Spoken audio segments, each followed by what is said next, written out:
So in the previous classes, we had discussed about precipitation, how to measure the precipitation, how to quantify the precipitation, and we had also learned about some of the components of hydrological cycle. So here we are to discuss another components of hydrological cycle. We will go to the abstractions of uh, rainfall. Okay. Before we reach over there, we would like to briefly discuss about runoff. But in the third module, we'll again discuss the runoff in detail. Here, I'll just try to introduce you to what is runoff is. Now, we all know hydrological cycle. In hydrological cycle, what happens that the input is the precipitation that we have, and there are various transportive mechanisms in a hydrological cycle. Like for example, evaporation and transpiration, or combined together evapotranspiration and evaporation, and infiltration combined together, infiltration and transpiration, all of these are a transport mechanism. In this mechanism, what basically happens, the water is transported from one point to other point using this kind of processes, right? Basically on these processes. Now here what we need to understand is when there is a precipitation that is taking place, there are some abstractions are there. Like for example, infiltration will take place, evapotranspiration will take place, or simply evaporation is taking place, and then the water is getting recharged into the groundwater. There are several conditions in which the water is being abstracted. Okay, now I'm calling them as abstraction because what basically humans focus is how much of the water is available for them to use, right?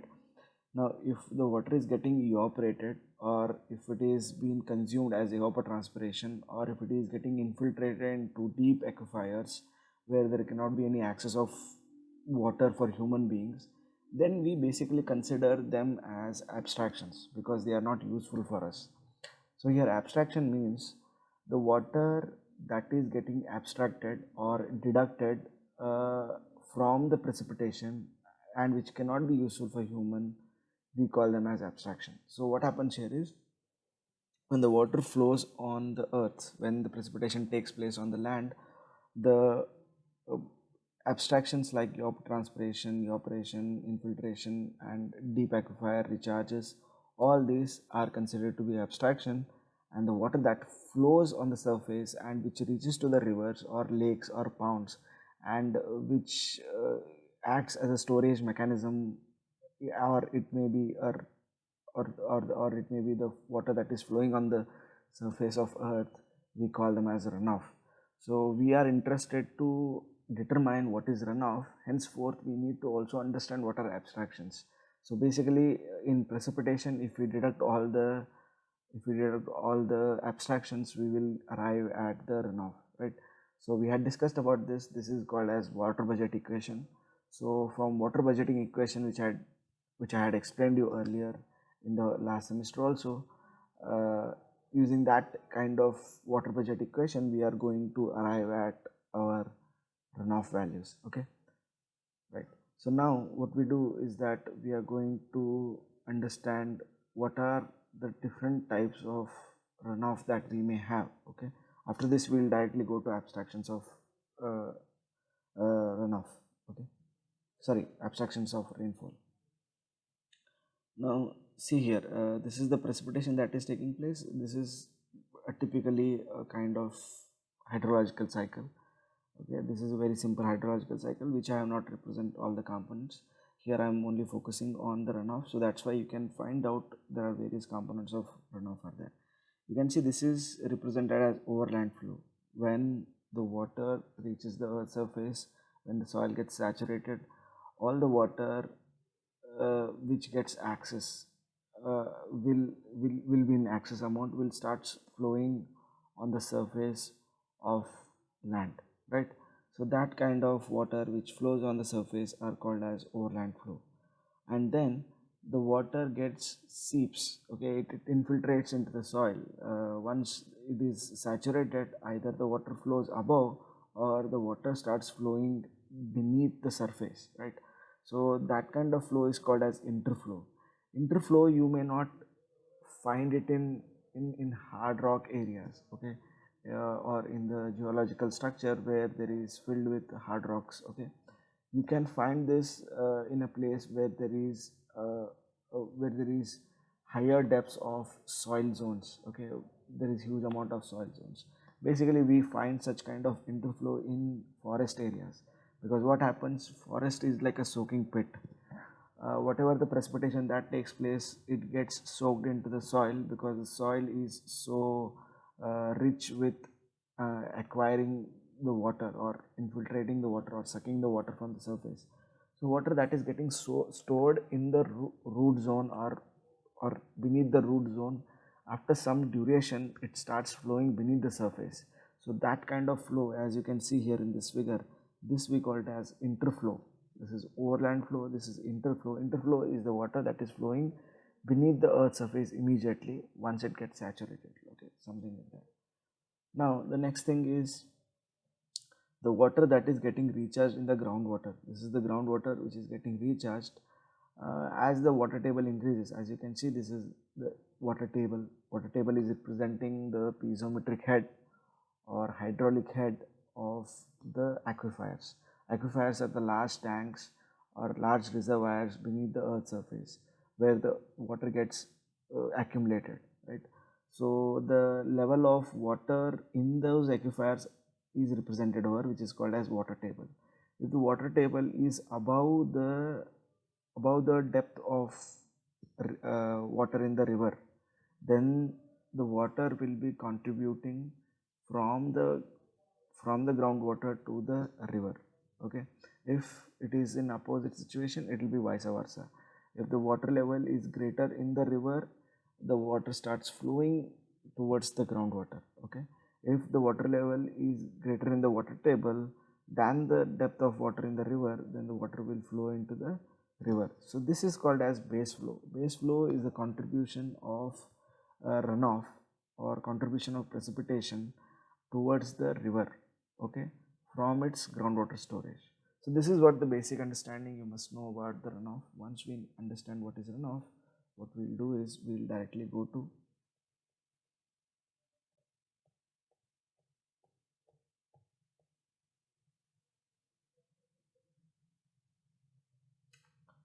okay, we will now discuss about abstraction of runoff. As I discussed earlier, the basic water budget equation would be like this: runoff minus losses or abstractions will be rainfall minus losses will be equals to runoff.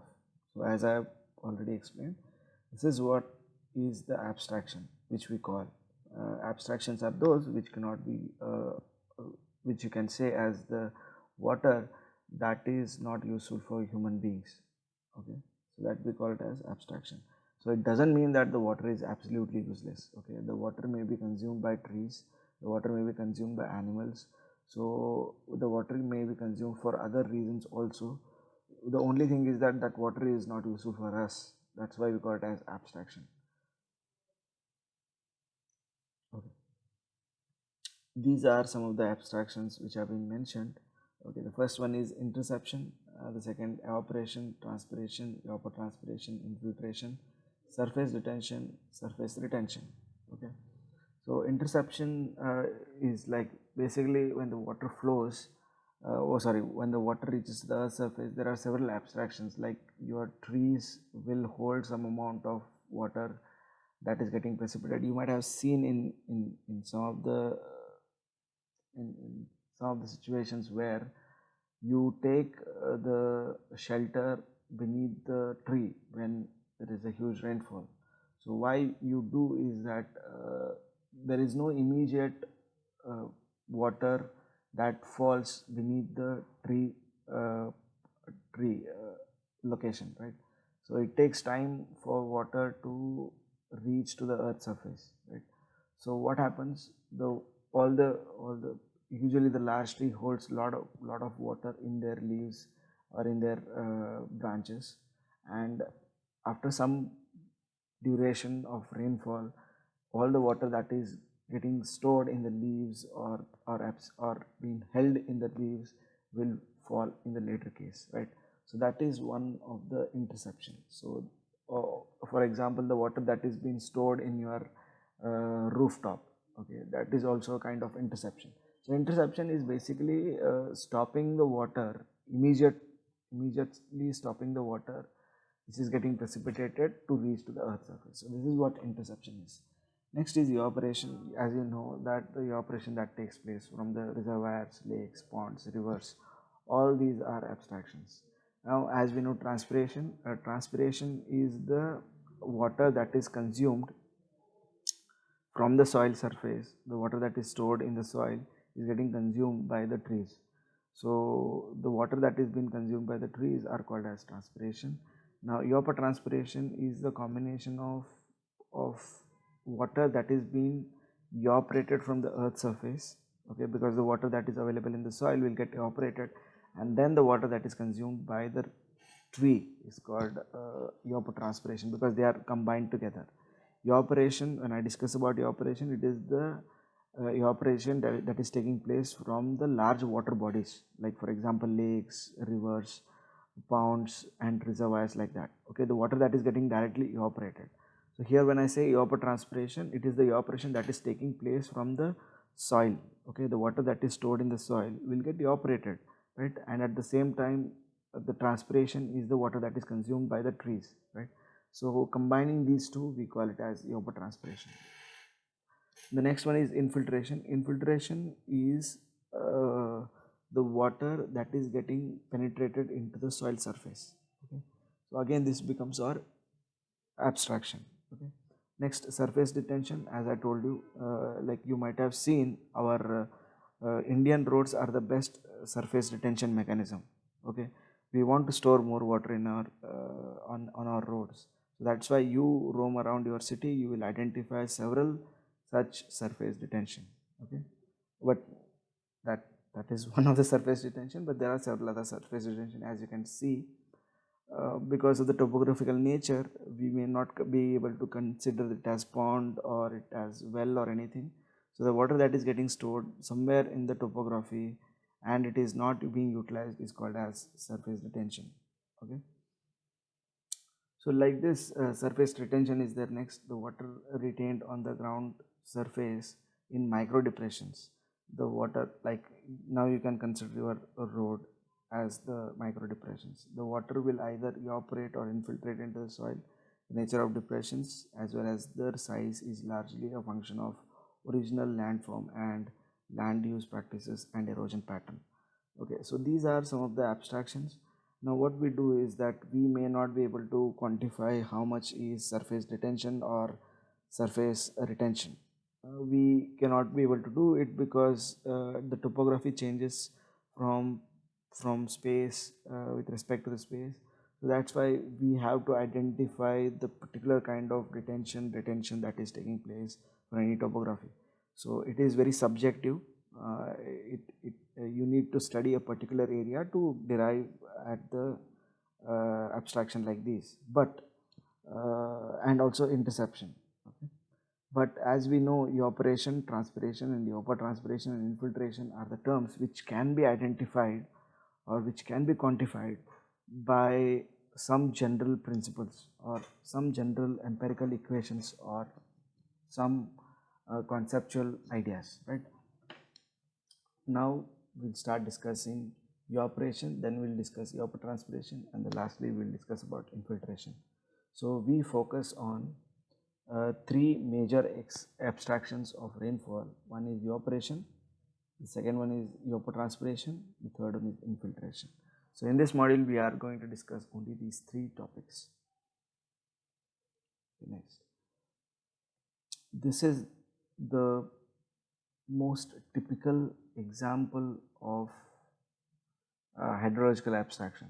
Okay, to understand this, I would like to explain you first the chart. Okay, now what you do is that this is the depth per unit time. Okay, this is your time, so you can assume this as intensity. Okay, so this represents the intensity, this represents the time. Okay, now if you want to understand this entire curve, okay, This curve is representing all the abstractions that are supposed to take place from the rainfall. Okay. Now, first there is a horizontal line over here. This horizontal line represents the constant intensity rainfall, assuming that the rainfall intensity is remaining constant. Okay, but as we know, this is not true. Okay, this is not true.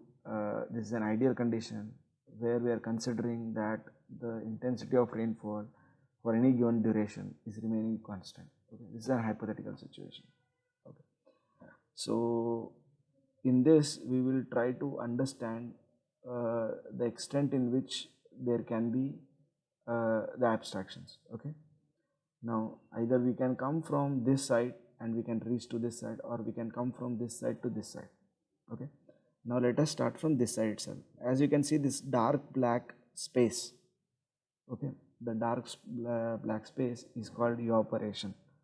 This is the amount of evaporation that will take place whenever there is a rainfall. Okay, now the rainfall intensity, the evaporation intensity may be high during this earlier period, this very small earlier period, but then this evaporation becomes constant. Okay, next, going with this part is called as depression, storage, or interception. Okay, as we know, in the initial stages, large amount of water will be deployed, or it may be discharged into the surface detention itself. But as we know, this surface detention usually have a particular volume. Once the water is filled up in those retentions, the next thing is that it gets choked. Okay, then you can see in further, after some point of time, there is no surface retention line you can see. Okay, so that's why this is the limit of surface detention, or the water that is getting stored in depression tanks, right? So now this part is called infiltration. Okay, as you can see, this boundary is called infiltration. So this is your initial abstraction. Okay, initial abstraction, as I say, it may be the water that is getting filled up in a pond, the water that is getting, like intercepted by forest, trees, and everything like that. So this value of initial abstraction may range from 0 to this much. Okay, now try to assume like this: if there is already the rainfall that has happened in the previous day, today there will be no initial abstraction. But assuming that in the last 1 month there was no rainfall, then the entire land is free of water, it is in a thirst of water. So in those cases the initial abstraction will be greater, right? Now and initially the infiltration rate, now coming to this line called as infiltration curve, we will discuss about this. It is called as Houghton's infiltration curve. Anyway, we are going to discuss this later also. Now this infiltration curve, if you try to identify, the infiltration is higher. Okay, the rate of infiltration is higher at the initial stages. Okay, at the initial stages the infiltration rate is higher. As you can see here, this is the highest infiltration rate because the soil is unsaturated, or it is completely dry. When it is dry, it is consuming lot amount of water, more amount of water is getting infiltrated. But as the rainfall continues, as the water reaches to the earth's surface, you can see that the intensity in which the rate or the rate at which the infiltration is taking place is getting reduced. Okay, it gets reduced, and after some point of time, when the soil is completely getting saturated, and then the water that is infiltrating is either being supplied to deep aquifers, or it is getting converted into interflow or subsurface flow, right? So in that case the infiltration becomes constant. Okay, now this is your total rainfall. This line is representing the total rainfall. Now we have deducted the evaporation, the water that is getting stored in depression storage, the water that is getting abstracted from the infiltration. What is left is called as rainfall in excess. Okay, so this is our excess amount of rainfall. This excess amount of rainfall is nothing but your runoff. Okay, so this is how we try to identify the runoff and infiltrations. Okay. Now going to the next topic, which is evaporation. So evaporation is the process in which the liquid that is available in this earth surface, the water that is getting stored in the earth surface or anywhere, from the surface the water gets evaporated. It gets converted into gaseous state because, as you know, because of the increase of temperature there is a heat energy that gets generated, and because of that heat energy the the mass of water changes its states from liquid to gases, and as the gas is in warmer condition, because of the warm gas it raises to a higher altitude. So this is what evaporation, which you all know. There is no need to explain the evaporation also, but we need to identify what are the factors that are affecting this evaporation. The first is the temperature, because everybody, even a layman, can even explain that as the temperature increases, the evaporation will increases. As the temperature reduces, the evaporation will reduce, right? So temperature is a unit to understand the what you say, like the intensity of heat energy being supplied.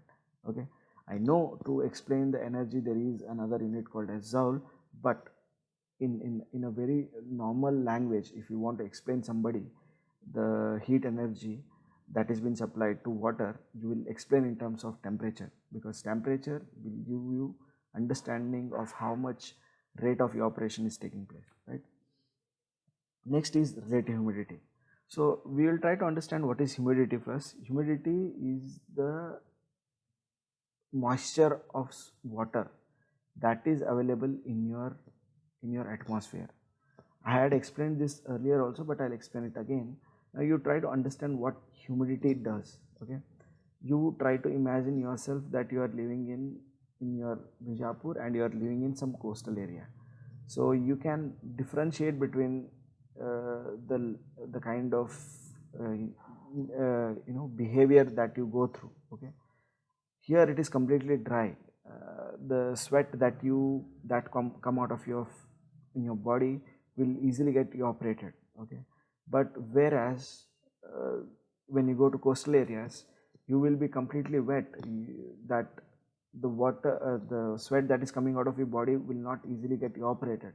The only reason for these two conditions, and in previously I had explained you with the example of cold water bottle. You try to keep a cold water bottle in Bijapur, and you try to keep a similar cold water bottle with same temperature in coastal area, and you try to understand how much amount of water that gets accumulated or that gets surrounded on the surface of the water bottle. So that will explain the amount of humidity that any given region has. Okay, so if you keep a water bottle in in the coastal areas, the entire surface will get attached with the surrounding soil moisture. Because of the difference in temperature this happens. Okay, but whereas in case of cold water bottle, only a small amount of water will be there on the surface. Okay, so this you can do it as an experiment to understand. Whenever you visit a coastal area, you try to understand this concept of humidity. Okay, so what happens here is, in case of Bijapur, where there is less water or there is less moisture in the atmosphere. So because of less moisture, there is a huge space for water that is getting evaporated. Okay, when the water gets evaporated, it gets accumulated in the atmosphere because there is enough space for moisture to get accumulated in the atmosphere. But whereas in case of coastal area, because there is a vast ocean, okay, the water that is getting evaporated from the ocean is getting stored in the atmosphere. So that's why you can see that your clothes don't dry easily, your water bottle gets accumulated with huge amount of water, your sweats your body sweat doesn't get evaporated that easily. So that is all happening because there is enough amount of moisture that is available in the atmosphere. Henceforth there is no space for more moisture to get evaporated, right? So you can understand this as a tank. Okay, this moisture acts like a input into the atmosphere. it is an input that is giving you to that you are giving it to the atmosphere. So in the atmosphere, the entire space is filled with water. There is no space, there is no more space to fill the water, even though the temperature may increase with any intensity. When there is no space to hold the water in the atmosphere, then the water doesn't get evaporated, right? So most of you might have thought that temperature is the only factor that is, like reflecting upon the evaporation, but no, humidity is also humidity also plays a significant role in evaporation of water, right? Next is wind speed. Okay, the next comes the wind speed. As we know, in the coastal areas, during the daytime there is less wind that flows, and because of that, the moisture that is available in the atmosphere will not flow away from that region. Okay, but whereas in Bijapur, there is, as you can see, there is huge wind speed. So whatever the water that is getting evaporated and the water getting filled in the atmosphere, it gets driven away by the wind speed. Okay, now the wind speed plays another predominant role in defining what amount of soil moisture is driven from the place where it gets evaporated, right? If there is no wind speed at any given region, all the water that is getting evaporated will get collected into the atmosphere, and the humidity will rise, and because of that there is no more evaporation. But when there is a huge amount of wind that blows, that wind will also carry this humid or moisture that is available in the atmosphere. So wind speed also plays a significant role. Now the next is coming to the area in which the water is getting evaporated. If you try to imagine this, the size and also the depth of water plays a significant role. If the depth of the water is greater and the area of the depression is small, then the evaporation is less. If the depth is shorter and the area is larger, the rate of evaporation will be more, because the area from which it is getting evaporated is more, and the transfer of heat energy will be easier because the depth of water is very less. As the depth of water increases, the transfer of heat becomes delayed. Because of that, you may find that the temperature, you may understand that the operation is taking less, right? Next, the composition of water. Air pressure. Air pressure is basically the same thing. In case of low pressure, open surface of liquid results in higher rate of higher rate of evaporation. Okay. Next one is composition of water. What kind of water it is. As we know that the fresh water gets easily evaporated, but the water that is saline in nature, or the water that is available in the sea is or ocean, is not getting evaporated that easily, right? So based on the quality of water also, you can try to understand the evaporation that is taking place. Okay, now we'll end this session here. So we'll discuss about the evaporation in the coming class.